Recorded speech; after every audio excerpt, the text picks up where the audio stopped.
Jadi kalian kalau misalkan dengar atau sering lihat di internet atau sering lihat di YouTube atau dimanapun di media sosial kalau bilang Kaiko Fukushiki itu adalah perawat lansia, aku kurang setuju dengan statement seperti itu.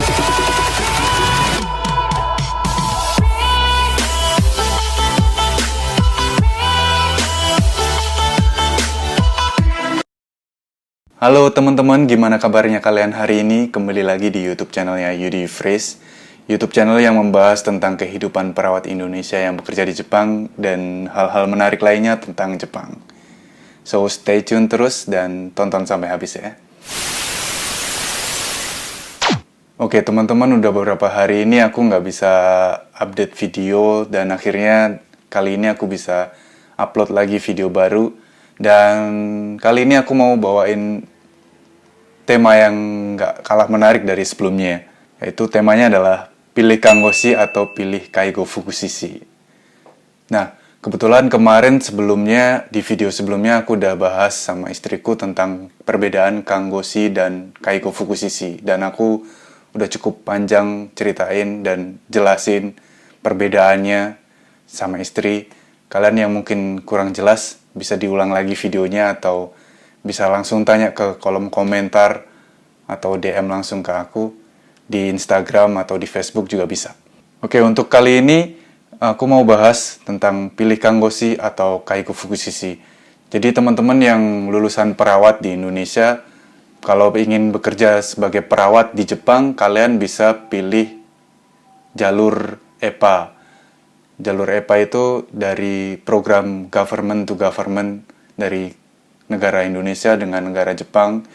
Dan ini sifatnya karena antar negara, jadi ini lebih aman dan dibandingkan program lainnya yang mungkin dari program swasta, ini lebih terjamin gitu. Dan kalian nggak akan banyak keluar duit. Bahkan kalau bisa dibilang sangat sedikit dan minimal banget keluar duitnya. Atau bahkan kalau pengalamanku malah nggak keluar duit, malah kita yang dapat duit. Bahkan sebelum kita masuk kerja kita udah dapat uang saku seperti itu. Nah, untuk teman-teman yang tertarik untuk bekerja di Jepang, entah itu jadi perawat medis atau nurse atau kangoshi atau jadi Kaiko Fukushiki atau care worker atau caregiver, itu bisa pakai jalur EPA. Nah, buat kalian yang masih baru lulus, misalkan dari D3 keperawatan atau dari S1 keperawatan, terus udah ikut program nurse dan lulus, kalian udah punya STR, tapi pengen kerja di rumah sakit di Indonesia, tapi susah, belum dapat tempat kerja, dan kalian pengen nyobain untuk bekerja di luar negeri. Nah, ini salah satu kesempatannya buat kalian untuk dapat bekerja di luar negeri. Nah, kita bahas satu persatu nih, tentang pekerjaannya gimana sih? Kalau Kangoshi itu kayak gimana, kalau Kaiko Fukushiki itu kayak gimana. Sebenarnya di video yang sebelumnya juga udah aku bahas pekerjaannya seperti apa. Kalau aku boleh rangkum dengan singkat, profesi Kangoshi itu sama dengan perawat di Indonesia. Kita menjadi perawat medis. Tapi kalau untuk Kaiko Fukushiki, itu sebenarnya nggak bisa dibilang perawat lansia. Atau bahkan menurutku Kaiko Fukushiki itu bukan perawat. Kenapa? Karena di Jepang itu punya jenis pekerjaan Kangoshi dan Kaiko Fukushiki yang benar-benar basicnya beda. Dan kalau kalian pikir Kaiko Fukushiki itu basicnya perawat, itu bukan, sama sekali bukan, itu salah. Karena dari orang Jepang pun, kalau misalkan dari pengen jadi Kaiko Fukushiki, itu bisa setelah lulus dari Kokose atau SMA, terus dia masuk ke misalkan ke panti jompo untuk bekerja, dapat pengalaman 3 tahun, habis itu ikut ujian, itu bisa. Jadi Kaiko Fukushiki itu bukan termasuk dalam tenaga medis. Jadi kalian kalau misalkan dengar atau sering lihat di internet atau sering lihat di YouTube atau dimanapun di media sosial kalau bilang Kaiko Fukushiki itu adalah perawat lansia, aku kurang setuju dengan statement seperti itu. Karena Kaiko Fukushiki itu bukan perawat lansia sih. Istilahnya kalau memang dicerna ke dalam bahasa Indonesia, itu lebih baik seperti itu aja. Maksudnya Kaiko Fukushiki itu ya care worker atau caregiver. Dan bahkan di program EPA atau EPA itu dituliskan Kaigo Fukushishi _care worker atau caregiver. Nggak ada yang bilang kalau Kaigo Fukushishi atau perawat lansia. Kayak gitu teman-teman. Jadi kalau menurutku malah kalau memang pengen diserap ke bahasa Indonesia, sebaiknya jadi pengasuh lansia mungkin ya. Karena pekerjaannya itu ya setiap hari mengasuh lansianya. Kenapa aku bisa bilang seperti itu? Karena perawat lansia itu nanti jadinya agak ambigu dengan perawat gerontik. Karena di dalam keperawatan, ilmu keperawatan itu ada yang namanya perawat gerontik atau perawat lansia. Ini cukup membingungkan, cuman kalau mungkin teman-teman yang dari perawat pasti ngerti deh. Dan aku juga pernah dengar statement dari teman-teman yang dari lulusan perawat dari Indonesia dan dia berangkat ke Jepang jadi Kaigo Fukushishi. Dia bilang kalau memang Kaigo Fukushishi itu bukan perawat medis maksudnya. Dan aku juga pernah searching di internet, di Wikipedia, kalau Kaigo Fukushishi itu nggak termasuk dalam tenaga medis. Jadi aku pernah cari penjelasan tentang tenaga medis itu apa, dan di dalam tenaga medis itu ada siapa aja dalam bahasa Jepang. Jadi aku cari dengan keywords Iryo-Jujisha Toa, itu nanti bakalan ketemu penjelasannya dalam bahasa Jepang. Dan di situ aku lihat yang termasuk Iryo-Jujisha atau tenaga medis itu ada dokter, ada perawat, ada terapis, ada ahli gizi, macam-macam, tapi nggak ada Kaigo Fukushishi seperti itu. Jadi pembahasannya agak kesana kesini, tapi memang itu yang pengen aku utarakan di sini juga karena pekerjaannya berbeda. Dan aku pernah juga tanya-tanya ke teman-teman yang Kaigo Fukushishi gitu, yang bahkan udah lulus juga. Mereka sebenarnya ya mau gimana lagi, udah datang ke Jepang kerja padahal lulusan perawat tapi kerjanya beda. Pekerjanya waktu di Kaigo Fukushishi dia mengasuh lansianya dalam hal untuk memenuhi segala kebutuhan sehari-hari lansia gitu. Jadi nggak ada sama sekali tindakan medis. Biar lebih jelas aku bisa ceritain, kita harus, misalkan kalau kita jadi Kaigo Fukushishi, kita harus menyiapkan makanannya, bikinin tehnya, bikinin kopinya, siapin makanan ringannya, kayak gitu-gitu. Jadi sama sekali nggak ada tindakan-tindakan medis di situ. Jadi itu yang bakalan jadi salah satu pertimbangan kalian kalau mau pergi ke Jepang untuk mengikuti program EPA, mau pilih Kaigo Fukushishi atau Kangoshi. Oke, next. Yang kedua, gajinya gimana? Pasti yang jadi pertanyaan kalian, gajinya kayak gimana kalau misalkan Kangoshi seperti apa, Kaigo Fukushishi seperti apa. Di video sebelumnya juga aku udah kasih tahu ke kalian kalau aku sebagai Kangoshi gajinya seperti apa, kalau istriku yang dulunya juga calon Kaigo Fukushishi gajinya seperti apa. Yang intinya kalau misalkan aku mau simpulkan, Kangoshi itu gajinya lebih besar daripada Kaigo Fukushishi. Kalau misalkan udah sama-sama lulus ujian dan punya sertifikat. Misalkan kalau Kangoshi punya sertifikat Kangoshi, kalau misalkan Kaigo Fukushishi punya sertifikat Kaigo Fukushishi. Nah, di sini juga ada poinnya. Kalau misalkan udah lulus jadi Kangoshi, kerja tapi kita masih belum bisa masuk ke dinas malam, itu bakalan sedikit. Tapi kalau misalkan kita udah bisa masuk kerja dinas malam, itu bakalan gaji kita juga bakalan lebih tinggi. Sama juga dengan Kaigo Fukushishi yang udah dinas malam, kalau lebih banyak dinas malam bakalan lebih banyak gajinya. Kalau angkanya berapa itu semuanya relatif. Di tempat ini seperti ini, di tempat lain seperti itu, karena setiap tempat beda-beda.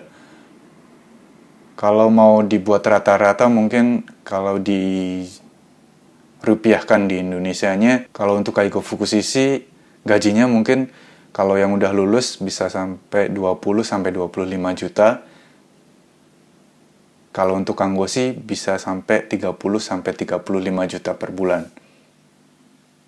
Jadi buat teman-teman yang pernah dengar kalau misalkan gajinya perawat Jepang lebih tinggi daripada gaji menteri, mungkin itu ada benarnya juga. Karena sekitar 35 jutaan kalau untuk perawat nurse. Tapi ingat juga kalau di Jepang itu biaya hidupnya juga cukup tinggi. Dan kita harus pandai-pandai mengatur uangnya. Oke, yang ketiga adalah susah nggak sih untuk lulus ujian? Antara Kangoshi sama Kaigo Fukushiki itu ujiannya lebih susah yang mana atau yang lebih mudah yang mana? Kalau dari pendapatku sendiri ya, ujian untuk lulus Kangoshi itu lebih sulit daripada untuk lulus Kaigo Fukushiki. Selain itu juga, kalau Kangoshi itu kan setiap tahun bisa ikut ujian. Tapi kalau Kaigo Fukushiki, setelah punya pengalaman bekerja selama 3 tahun, baru bisa ikut ujian negara. Dan setauku soalnya itu nggak sesusah soal-soal ujian negara dari Kangoshi. Nanti aku juga pengen banget untuk membandingkan gimana sih soal-soal ujian nasional Kangoshi sama ujian soal-soal di Kaigo Fukushiki. Dan aku nanti bakalan pinjem untuk soal-soalnya itu, nanti aku bakalan coba bandingin semuanya ya. Oke, yang poin keempat adalah fakta-fakta tentang Kangoshi dan Kaigo Fukushiki. Tadi sebenarnya juga udah aku bahas sedikit di awal. Kalau di Jepang itu, orang Jepang yang ingin jadi Kaigo Fukushiki nggak harus mengikuti pendidikan keperawatan kayak kita yang di Indonesia, misalkan harus ikut D3 keperawatan atau harus ikut S1 keperawatan dulu baru bisa Kaigo Fukushiki. Nggak seperti itu, tapi mereka yang lulusan SMA pun bisa langsung kerja di panti jompo dan selama 3 tahun dia bekerja sambil belajar. Setelah itu bisa mengikuti ujian nasional untuk mendapatkan sertifikat Kaigo Fukushiki. Tapi kalau untuk Kangoshi, sama kayak di Indonesia. Kangoshi harus lulus dari misalkan D3 keperawatan atau S1 keperawatan dulu baru bisa ikut ujian nasional untuk dapetin sertifikat Kangoshi-nya. Jadi sebenarnya teman-teman kalau misalkan udah lulus dari D3 keperawatan, udah lulus dari S1 keperawatan, dan bahkan udah lulus nurse di Indonesia, terus baru datang ke Jepang, terus kalian pekerjaannya sama dengan lulusan SMA. Kalau menurutku sih, itu sayang banget gitu kan. Ilmu keperawatan kalian yang udah kalian pelajari selama 3 tahun misalkan di kampus atau bahkan 4 tahun di universitas, itu sama sekali nggak bakalan dipakai di Jepang. Itu kan sayang banget gitu kan. Terus juga dari tahun kemarin juga udah ada kebijakan baru kalau dari Tokutei Gino itu bakalan ada orang Indonesia yang lulusan dari SMK pun juga bisa ke Jepang untuk jadi pekerja Kaigo. Jadi mungkin teman-teman yang EPA, yang Kaigo Fukushiki nanti bersaingnya juga bakalan sama teman-teman yang dari lulusan SMK atau SMA juga. Dan mereka pun juga bakalan dapat gaji yang sama dengan kalian. Kemungkinan sebesar seperti itu. Aku juga belum